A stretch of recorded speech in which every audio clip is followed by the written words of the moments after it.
কোন কথা আমরা তোমাদের বিরুদ্ধে বলেছি? হ্যাঁ, আমি যখন নামাজের কথা বলবো বেনামাজি মনে করবে আমি তার বিরুদ্ধে কথা বলেছি।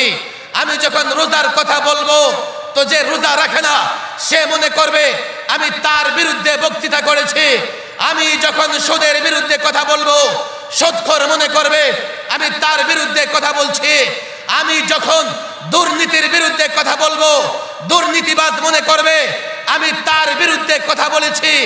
আমি যখন মাদকের বিরুদ্ধে কথা বলবো নেশাখোর, মদখোর, গাঞ্জাখোর মনে করবে আমি তার বিরুদ্ধে কথা বলেছি। আমি যখন ইসলামের পক্ষে কথা